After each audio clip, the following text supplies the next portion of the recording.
नमस्कार, जय हिंद दोस्तों। आईआईटी बहुत सारे छात्र और उनकी माँ बाप का सपना होता है। इसका कारण है कि आईआईटी की पढ़ाई का उच्च मानक और मोटी तनख्वाह। अब यही आईआईटी वैश्विक स्तर पर जा रही है। आप देख सकते हैं कि यूएई में अब आईआईटी दिल्ली का कैंपस खुलने वाला है और ये एक बड़ी न्यूज़ है भारत के एजुकेशन सेक्टर के लिए और भारत की सॉफ्ट पावर बढ़ाने के लिए। पंतप्रधान नरेंद्र मोदी जो कि अभी संयुक्त अरब अमीरात के दौरे पर है, तो जब ये दौरे पर थे तो तब आईआईटी दिल्ली और यूएई सरकार के बीच एक एमओयू एक सामंजस्य करार स्थापन हुआ है। इसके मुताबिक भारत अब आईआईटी दिल्ली का कैंपस वहां पे खोलेगा।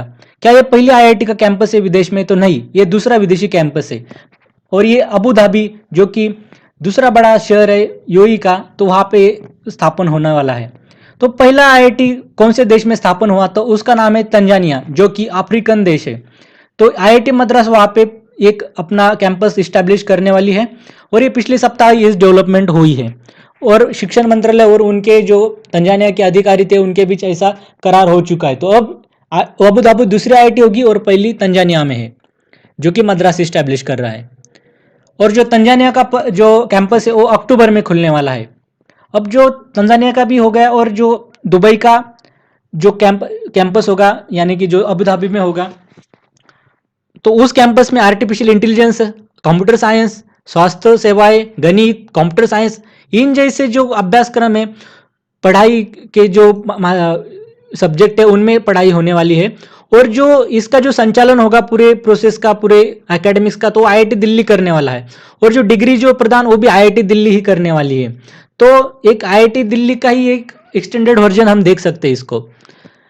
देखो मित्रों, पिछले साल एक समझौता हुआ था संयुक्त अरब अमीराती में, तो एक मुक्त व्यापार का वो समझौता था जिसके टाइम ही यूएई ने भारत सरकार को एक विनंती की थी कि आपकी आईआईटी इतनी फेमस है तो एक उसका कैंपस आप हमारे देश में भी लगा दीजिए। तो अब एक साल के बाद भारत सरकार ने ये विनती को एक सम्मान दिया है और अब ये कैंपस इस्टेब्लिश करने जा रहा है। तो दोस्तों, ये कोई भारतीय संस्थान पहली बार ही कोई ऐसे कैंपस बाहर देश में या यूएई में इस्टेब्लिश कर रहा है क्या, स्थापित कर रहा है क्या? तो इसका उत्तर है नहीं, ये पहला है, लेकिन ये सरकार का पहला है। इससे पहले जो प्राइवेट प्लेयर्स थे हमारे निजी संस्थान, उसमें वीआईटी आ गया, मणिपाल, एमईटी, बिट्स पिलानी, इनके पहले से ही दुबई में कैंपस है और वहाँ पे स्टूडेंट जो कि इंटरनेशनल स्टूडेंट भी है और भारत के स्टूडेंट भी है, वो दोनों भी पढ़ रहे। लेकिन ये सरकारी कोई ऐसी पहली सरकारी इंस्टीट्यूट होगी अबू धाबी में जो ऐसा करने जा रही है, तो ये एक बड़ी बात होगी। तो दोस्तों, इसमें कुछ बैचलर प्रोग्राम भी होगी और मास्टर लेवल के प्रोग्राम भी होंगे। जो बैचलर प्रोग्राम है, जो पदवी के लेवल के होते हैं, वो सितंबर 2024 से शुरू होने वाले, और जो मास्टर लेवल के होते हैं जैसे कि एमटेक वगैरह, वो जनवरी 2024 से उसका वहाँ पे इस्टेब्लिश होने वाले। तो ऐसा ये प्राइमरी ये ऐसा प्लानिंग है उनका, जो कि जनवरी 2024 में आईआईटी शुरू होगा, मतलब अगले साल के पहले मंथ ही ये शुरू होने वाला है। अब दोस्तों, आईआईटी जो है वो यूएई में क्यों छा गई, यूएई को आईआईटी क्यों चाहिए? तो उसका बड़ा कारण है कि उसका मानक और आईआईटी के जो भी उनके भूतपूर्व विद्यार्थी थे उसमें बड़े बड़े नाम शुमार है, जैसे कि सुंदर पिचाई है, वो बड़े सीईओ है, सीईओ गूगल अभी वही संभालते हैं। नंदन नीलेकनी है जो कि बड़े बिजनेसमैन है और वो इन्फोसिस के फाउंडर भी है। रघुरामन राजन है जो कि एक बड़े अर्थशास्त्री है, और चेतन भगत है जो कि बड़े लेखक है। ये सब आईआईटी से, तो इसके वजह से आईआईटी का एक बड़ा ब्रांड बन चुका है और यूएई भी कहीं ना कहीं ये छा गया है यूएई में, और यूएई को अब वहां पे ऐसा ब्रांड लगाने की एक ख्वाहिश उसने इसलिए जता चुके थे। और दूसरा कारण ऐसा है कि यूएई को अब पेट्रोल और उनका जो कि ट्रेडिशनल चलता रहता है, तो उस जो इकोनॉमी उनकी उससे दूर हटक से कुछ करना है। इसके लिए उन्होंने दुबई में एक बिजनेस सेंटर, उन्होंने एक बिजनेस हब बना दिया है यूएई को। बहुत सारे वहाँ पे बिजनेस चलते हैं। इवन यूएई इतना क्रिकेट में आगे नहीं, लेकिन जो कि आईसीसी है उसका हेडक्वार्टर दुबई में है, तो आप ये समझ सकते हैं बड़े बड़े ऑर्गेनाइजेशन उनका हेडक्वार्टर दुबई में। तो अब इनको अंतर्राष्ट्रीय शिक्षा केंद्र भी बनना है और यही सपना ये आईआईटी के थ्रू ये कहीं ना कहीं पूरा करना चाहते हैं। ये हमें बात यहाँ पे समझ में आती है। और दोस्तों, यूएई भी भारत के लिए महत्वपूर्ण है। उसका कारण है कि पहला बात तो व्यापार, भारत ने पिछले साल व्यापार समझौता किया और $100 अरब तक ये जो व्यापार है दोनों का, ये ले जाने का उन्होंने अभी सोचा है। और दोस्तों ये जो यूएई के साथ भारत का व्यापार होता है, इसको भारत को बहुत ज़्यादा फायदा होता है, भारत का फायदे का सौदा है, क्योंकि भारत ज़्यादा उनको निर्यात कर देता है और आयात कम करता है यूएई से। तो ये भारत की सौदे फायदे की बात है, ये जो यूएई के साथ जो व्यापार है। और दूसरी बड़ी बात है कि इंडियन डायस्पोरा जो कि प्रवासी भारतीय रहते हैं, वो सबसे ज़्यादा अगर कौन से देश में हो गए तो उसका नाम है यूएई।